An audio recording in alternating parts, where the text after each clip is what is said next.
Tuesday 26 सितंबर 2017। बूढ़ी काकी। बुढ़ापा बहुधा बचपन का पुनरागमन हुआ करता है। बूढ़ी काकी में जहवास्वाद के सिवा और कोई चेष्टा शेष न थी और न अपने कष्टों की ओर आकर्षित करने का रोने के अतिरिक्त कोई दूसरा सहारा ही। समस्त इंद्रियां, नेत्र, हाथ और पैर जवाब दे चुके थे। पृथ्वी पर पड़ी रहती और घर वाले कोई बात उनकी इच्छा के प्रतिकूल करते, भोजन का समय टल जाता या उसका परिणाम पूर्ण न होता अथवा बाजार से कोई वस्तु आती और न मिलती तो ये रोने लगती थी।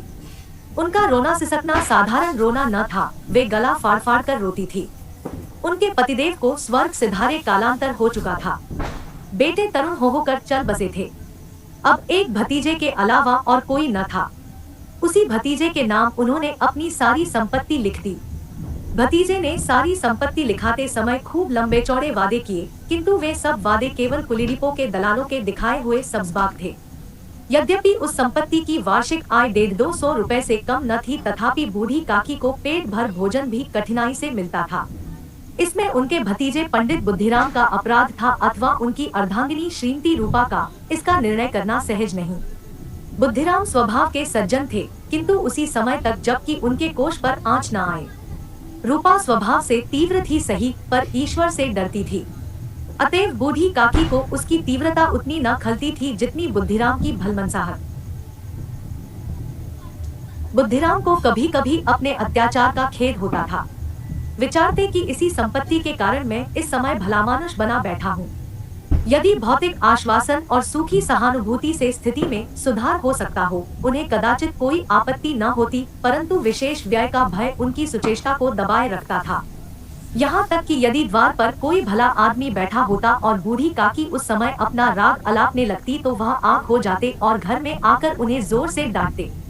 लड़कों को बुढ़ों से स्वाभाविक विद्वेष होता ही है, और फिर जब माता पिता का यह रंग देखते तो वे बूढ़ी काकी को और सताया करते। कोई चुटकी काटकर भागता, कोई इन पर पानी की कुल्ली कर देता। काकी चीख मारकर रोती, परंतु यह बात प्रसिद्ध थी कि वह केवल खाने के लिए रोती है, अतएव उनके संताप और आर्तनाद पर कोई ध्यान नहीं देता था। हाँ, काकी क्रोधातुर होकर बच्चों को गालियां देने लगती तो रूपा घटनास्थल पर आ पहुंचती। इस भय से काकी अपनी जिह्वा कृपाण का कदाचित ही प्रयोग करती थी, यद्यपि उपद्रव शांति का यह उपाय रोने से कहीं अधिक उपयुक्त था। संपूर्ण परिवार में यदि काकी से किसी को अनुराग था तो वह बुद्धिराम की छोटी लड़की लाडली थी। लाडली अपने दोनों भाइयों के भय से अपने हिस्से की मिठाई चबैना बूढ़ी काकी के पास बैठकर खाया करती थी। यही उसका रक्षागार था, और यद्यपि काकी की शरण उनकी लोलुपता के कारण बहुत महंगी पड़ती थी, तथापि भाइयों के अन्याय से सुरक्षा कहीं सुलभ थी तो बस यही। इसी स्वार्थानुकूलता ने उन दोनों में सहानुभूति का आरोपण कर दिया था। 2 रात का समय था। बुद्धिराम के द्वार पर शहनाई बज रही थी और गांव के बच्चों का झुंड विस्मयपूर्ण नेत्रों से गाने का रसास्वादन कर रहा था। चारपाइयों पर मेहमान विश्राम करते हुए नाइयों से मुखिया लगवा रहे थे। समीप खड़ा भाट विरुदावली सुना रहा था और कुछ भावज्ञ मेहमानों की वाह वाह पर ऐसा खुश हो रहा था मानो इस वाह वाह का यथार्थ में वही अधिकारी है। 2-1 अंग्रेजी पढ़े हुए नवयुवक इन व्यवहारों से उदासीन थे। वे इस गवार मंडली में बोलना अथवा सम्मिलित होना अपनी प्रतिष्ठा के प्रतिकूल समझते थे। आज बुद्धिराम के बड़े लड़के मुखराम का तिलक आया है। यह उसी का उत्सव है। घर के भीतर स्त्रियां गा रही थी और रूपा मेहमानों के लिए भोजन में व्यस्त थी। भट्टियों पर कड़ाह चढ़ रहे थे। एक में पूरियां चौड़ियां निकल रही थी, दूसरे में अन्य पकवान बनते थे। एक बड़े हंडे में मसालेदार तरकारी पक रही थी। घी और मसाले की क्षुधावर्धक सुगंधी चारों ओर फैली हुई थी।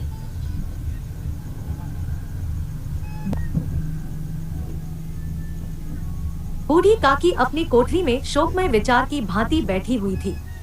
यह स्वाद मिश्रित सुगंधी उन्हें बेचैन कर रही थी। वे मन ही मन विचार कर रही थी, संभवतः मुझे पूरियां न मिलेंगी। इतनी देर हो गई, कोई भोजन लेकर नहीं आया। मालूम होता है सब लोग भोजन कर चुके हैं। मेरे लिए कुछ न बचा। यह सोचकर उन्हें रोना आया, परंतु अपशकुन के भय से वह रो न सकी। आहा, कैसी सुगंधी है। अब मुझे कौन पूछता है। जब रोटियों के ही लाले पड़े हैं, तब ऐसे भाग्य कहाँ कि भरपेट पूरियां मिले। यह विचार कर उन्हें रोना आया, कलेजे में हुक सी उठने लगी। परंतु रूपा के भय से उन्होंने फिर मौन धारण कर लिया। बूढ़ी काकी देर तक इन्हीं दुखदायक विचारों में डूबी रही। घी और मसालों की सुगंधी रह रहकर मन को आपे से बाहर किए देती थी। मुंह में पानी भर भर आता था। पूरियों का स्वाद स्मरण करके हृदय में गुदगुदी होने लगती थी।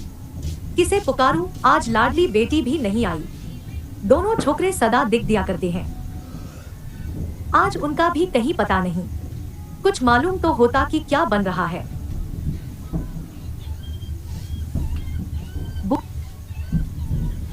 बूढ़ी काकी की कल्पना में पूरियों की तस्वीर नाचने लगी। खूब लाल लाल, फूली फूली, नरम नरम होंगी। रूपा ने भली भांति भोजन किया होगा। कचौड़ियों में अजवाइन और इलायची की महक आ रही होगी।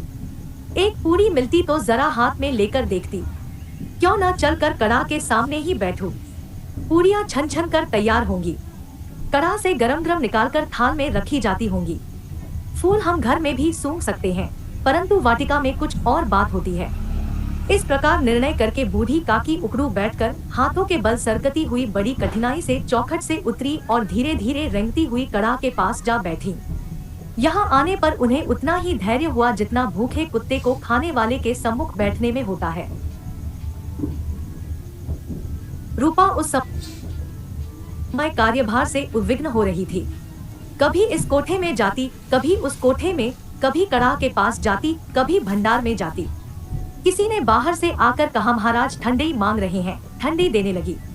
इतने में फिर किसी ने आकर कहा, हाट आया है, उसे कुछ दे दो। भात के लिए सीधा निकाल रही थी कि एक तीसरे आदमी ने आकर पूछा, अभी भोजन तैयार होने में कितना विलंब है, जरा ढोल मजीरा उतार दो। बेचारी अकेली स्त्री दौड़ते दौड़ते व्याकुल हो रही थी, झुंझलाती थी, कुड़ती थी, परंतु क्रोध प्रकट करने का अवसर न पाती थी।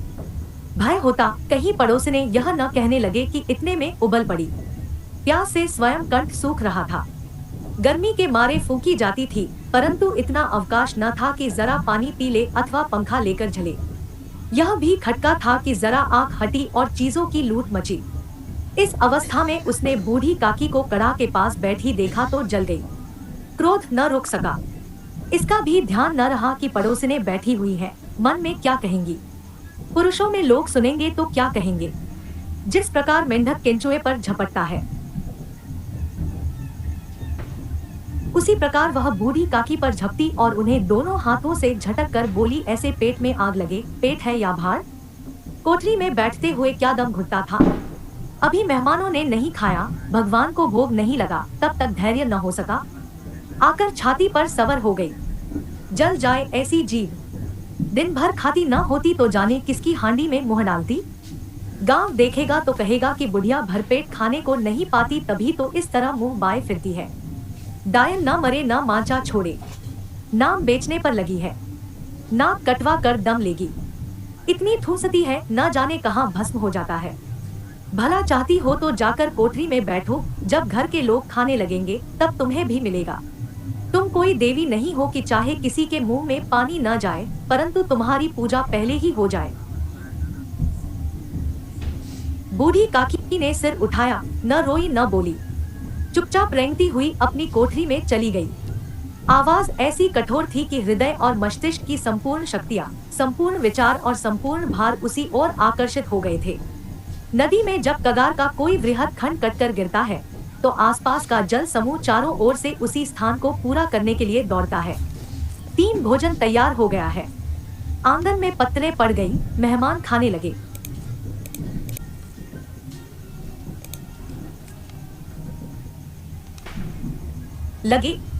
स्त्रियों ने जेवनार गीत गाना आरंभ कर दिया। मेहमानों के नाई और सेवकगण भी उसी मंडली के साथ, किंतु कुछ हटकर भोजन करने बैठे थे, परंतु सभ्यतानुसार जब तक सबके सब खा न चुके कोई उठ नहीं सकता था। 2-1 मेहमान जो कुछ पढ़े लिखे थे, सेवकों के दीर्घाहार पर झुंझला रहे थे। वे इस बंधन को व्यर्थ और बेकार की बात समझते थे। बूढ़ी काकी अपनी कोठरी में जाकर पश्चाताप कर रही थी कि मैं कहां से खा आ गई।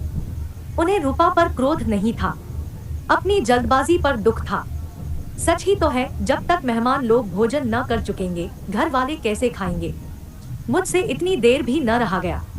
सबके सामने पानी उतर गया। अब जब तक कोई बुलाने नहीं आएगा न जाऊंगी। मन ही मन इस प्रकार का विचार कर वह बुलाने की प्रतीक्षा करने लगी, परंतु घी की रुचिकर सुवास बड़ी धैर्य परीक्षक प्रतीत हो रही थी। उन्हें एक एक पल एक एक युग के समान मालूम होता था। अब पत्तल बिछ गई होगी, अब मेहमान आ गए होंगे, लोग हाथ पैर धो रहे हैं, नाई पानी दे रहा है, मालूम होता है लोग खाने बैठ गए, जेवनार गाया जा रहा है। यह विचार कर वह मन को बहलाने के लिए लेट गई। धीरे धीरे एक गीत गुनगुनाने लगी। उन्हें मालूम हुआ कि मुझे गाते देर हो गई। क्या इतनी देर तक लोग भोजन कर ही रहे होंगे? किसी की आवाज सुनाई नहीं देती।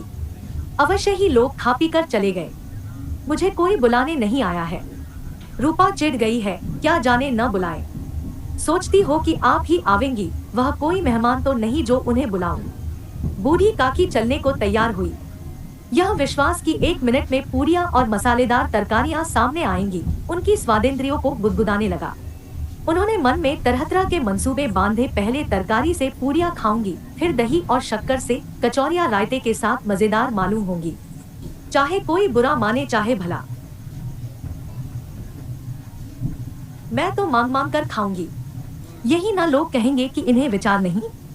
कहा करे, इतने दिन के बाद पूरियां मिल रही है तो मुंह झूठा करके थोड़े ही उठ जाऊंगी। वह उकड़ू बैठकर सरकते हुए आंगन में आई, परंतु हाय दुर्भाग्य, अभिलाषा ने अपने पुराने स्वभाव के अनुसार समय की मिथ्या कल्पना की थी। मेहमान मंडली अभी बैठी हुई थी। कोई खाकर उंगलियां चाटता था, कोई तिरछे नेत्रों से देखता था कि और लोग अभी खा रहे हैं या नहीं। कोई इस चिंता में था कि पत्तल पर पूरियां छूटी जाती है, किसी तरह इन्हें भीतर रख लेता। कोई दही खाकर चटकारता था, परंतु दूसरा दोना मांगते संकोच करता था कि इतने में बूढ़ी काकी रेंगती हुई उनके बीच में आ पहुंची। कई आदमी चौंक कर उठ खड़े हुए, पुकारने लगे, अरे यह बुढ़िया कौन है? यहाँ कहाँ से आ गई? देखो किसी को छू न दे। पंडित बुद्धिराम काकी को देखते ही क्रोध से तिलमिला गए। पूरियों का थाल लिए खड़े थे। थाल को जमीन पर पटक दिया और जिस प्रकार निर्दयी महाजन अपने किसी बेईमान और भगोड़े कर्जदार को देखते ही उसका टेंटुआ पकड़ लेता है, उसी तरह लपक कर उन्होंने काकी के दोनों हाथ पकड़े और घसीटते हुए लाकर उन्हें अंधेरी कोठरी में धम से पटक दिया। आशारूपी वटिका लू के एक झोंके में विनष्ट हो गई। मेहमानों ने भोजन किया, घर वालों ने भोजन किया, बाजे वाले, धोबी, चमार भी भोजन कर चुके, परंतु बूढ़ी काकी को किसी ने न पूछा। बुद्धिराम और रूपा दोनों ही बूढ़ी काकी को उनकी निर्लज्जता के लिए दंड देने का निश्चय कर चुके थे। उनके बुढ़ापे पर, दीनता पर, हदज्ञान पर किसी को करुणा न आई थी। अकेली लाडली उनके लिए कुढ़ रही थी। लाडली को काकी से अत्यंत प्रेम था। बेचारी भोली लड़की थी। बाल विनोद और चंचलता की उसमें गंध तक न थी। दोनों बार जब उसके माता पिता ने काकी को निर्दयता से घसीटा तो लाडली का हृदय ढकर रह गया। वह झुंझला रही थी कि हम लोग काकी को क्यों बहुत सी पूरियां नहीं देते। क्या मेहमान सब की सब खा जाएंगे? और यदि काकी ने मेहमानों से पहले खा लिया तो क्या बिगड़ जाएगा? वह काकी के पास जाकर उन्हें धैर्य देना चाहती थी, परंतु माता के भय से न जाती थी। उसने अपने हिस्से की पूरियां बिल्कुल न खाई थी, अपनी गुड़िया की पिटारी में बंद कर रखी थी। उन पूरियों को काकी के पास ले जाना चाहती थी। उसका हृदय अधीर हो रहा था। बूढ़ी काकी मेरी बात सुनते ही उठ बैठेंगी, पूरियां देखकर कैसी प्रसन्न होंगी, मुझे खूब प्यार करेंगी। 4 रात को 11 बज गए थे। रूपा आंगन में पड़ी सो रही थी। लाडली की आंखों में नींद न आती थी।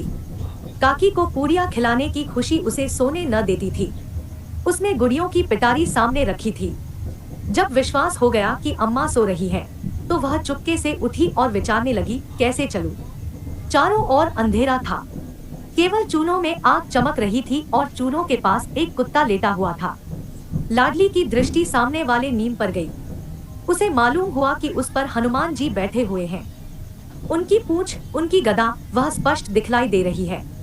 मारे भय के उसने आंखें बंद कर ली। इतने में कुत्ता उठ बैठा। लाडली को ढांस हुआ। कई सोए हुए मनुष्यों के बदले एक भागता हुआ कुत्ता उसके लिए अधिक धैर्य का कारण हुआ। उसने पिटारी उठाई और बूढ़ी काकी की कोठरी की ओर चली। 5 बूढ़ी काकी को केवल इतना स्मरण था कि किसी ने मेरे हाथ पकड़कर घसीटे। फिर ऐसा मालूम हुआ कि जैसे कोई पहाड़ पर उड़ाए लिए जाता है। उनके पैर बार बार पत्थरों से टकराए, तब किसी ने उन्हें पहाड़ पर से पटका। वे मूर्छित हो गई।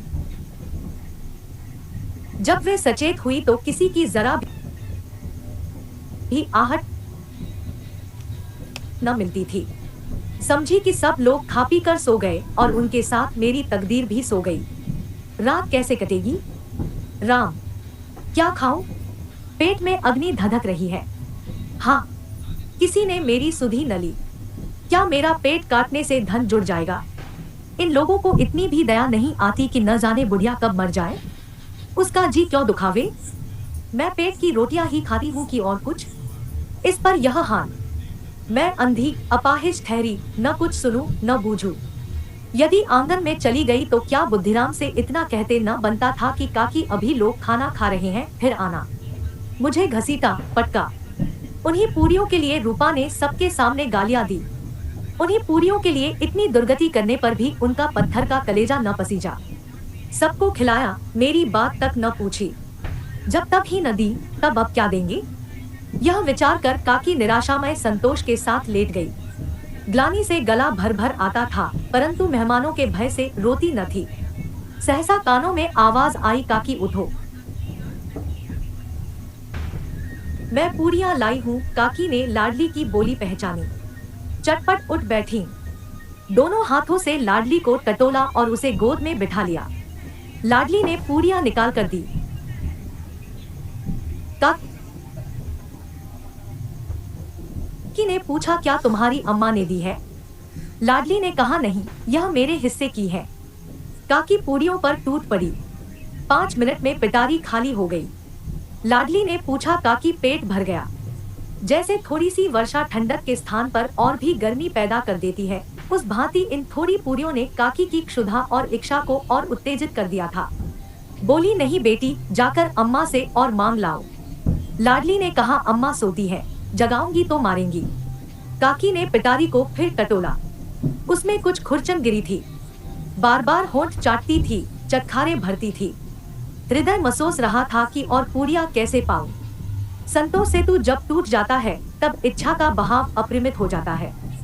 मतवानों को मत का स्मरण करना उन्हें मदांध बनाता है। काकी का अधीर मन इच्छाओं के प्रबल प्रवाह में बह गया। उचित और अनुचित का विचार जाता रहा। वे कुछ देर तक उस इच्छा को रोकती रहीं। सहसा लाडली से बोली, मेरा हाथ पकड़कर वहां ले चलो जहां मेहमानों ने बैठकर भोजन किया है। लाडली उनका अभिप्राय समझ न सकी। उसने काकी का हाथ पकड़ा और ले जाकर झूठे पत्तलों के पास बिठा दिया। दीन क्षुधातुर हद ज्ञान बुढ़िया पत्तलों से पूरियों के टुकड़े चुन चुन कर भक्षण करने लगी। ओह, दही कितना स्वादिष्ट था, कचौड़ियाँ कितनी सलोनी, खस्ता कितने सुकोमल। काकी बुद्धिहीन होते हुए भी इतना जानती थी कि मैं वह काम कर रही हूँ जो मुझे कदापि न करना चाहिए। मैं दूसरों की झूठी पत्तल चाट रही हूँ। परंतु बुढ़ापा तृष्णा रोग का अंतिम समय है, जब संपूर्ण इच्छाएं एक ही केंद्र पर आ लगती हैं। बूढ़ी काकी में यह केंद्र उनकी स्वादेंद्रिय थी।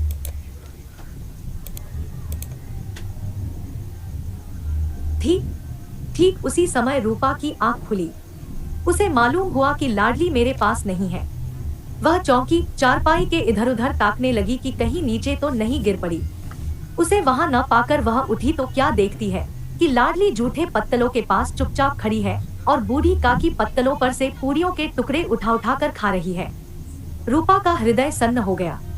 किसी गाय की गर्दन पर छुरी चलते देखकर जो अवस्था उसकी होती, वही उस समय हुई। एक ब्राह्मणी दूसरों की झूठी पत्तल टटोले, इससे अधिक शोकमय दृश्य असंभव था। पूरियों के कुछ ग्रासों के लिए उसकी चचेरी सास ऐसा निष्कृष्ट कर्म कर रही है। यह वह दृश्य था जिसे देखकर देखने वालों के हृदय कांप उठते हैं। ऐसा प्रतीत होता मानो जमीन रुक गई, आसमान चक्कर खा रहा है, संसार पर कोई आपत्ति आने वाली है। रूपा को क्रोध न आया। शोक के सम्मुख क्रोध कहा, करुणा और भय से उसकी आंखें भर आईं। इस अधर्म का भागी कौन है? उसने सच्चे हृदय से गगन मंडल की ओर हाथ उठाकर कहा, परमात्मा, मेरे बच्चों पर दया करो। इस अधर्म का दंड मुझे मत दो, नहीं तो मेरा सत्यानाश हो जाएगा। रूपा को अपनी स्वार्थपरता और अन्याय इस प्रकार प्रत्यक्ष रूप में कभी न दिख पड़े थे। वह सोचने लगी, हाय कितनी निर्दय हूँ, जिसकी संपत्ति से मुझे 200 रुपया आय हो रही है, उसकी यह दुर्गति और मेरे कारण। हे दयामय भगवान, मुझसे बड़ी भारी चूक हुई है, मुझे क्षमा करो। आज मेरे बेटे का तिलक था, सैकड़ों मनुष्यों ने भोजन पाया, मैं उनके इशारों की दासी बनी रही, अपने नाम के लिए सैकड़ों रुपए व्यय कर दिए, परंतु जिसकी बदौलत हजारों रुपए खाए, उसे इस उत्सव में भी भरपेट भोजन न दे सकी। केवल इसी कारण तो वह वृद्धा असहाय है। रूपा ने दिया जलाया, अपने भंडार का द्वार खोला और एक थाली में संपूर्ण सामग्रियां सजाकर बूढ़ी काकी की ओर चली। आधी रात जा चुकी थी, आकाश पर तारों के थाल सजे हुए थे और उन पर बैठे हुए देवगण स्वर्गीय पदार्थ सजा रहे थे, परंतु उसमें किसी को वह परमानंद प्राप्त न हो सकता था जो बूढ़ी काकी को अपने सम्मुख थाल देखकर प्राप्त हुआ। रूपा ने कंठारुद्ध स्वर में कहा, काकी उठो, भोजन कर लो, मुझसे आज बड़ी भूल हुई, उसका बुरा न मानना। परमात्मा से प्रार्थना कर दो कि वह मेरा अपराध क्षमा कर दे। भोले भोले बच्चों की भांति जो मिठाइयाँ पाकर मार और तिरस्कार सब भूल जाता है, बूढ़ी काकी वैसे ही सब भुलाकर बैठी हुई खाना खा रही थी। उनके एक एक रोए से सच्ची सदिच्छाएं निकल रही थी और रूपा बैठी स्वर्गीय दृश्य का आनंद लेने में निमग्न थी।